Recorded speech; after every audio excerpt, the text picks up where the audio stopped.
Leo nipo na marafiki zangu, semeni hai. Hai. Leo nimepata muda wa kutembea.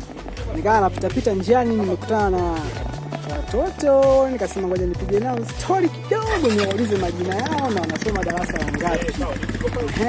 Nipo na watoto wazuri hapa. Hebu ngoja tuwasikilize kidogo.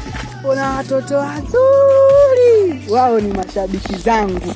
Hawa hapa. Unaona? Unaitwa nani? Mirina. Unasoma darasa ngapi? Safi sana.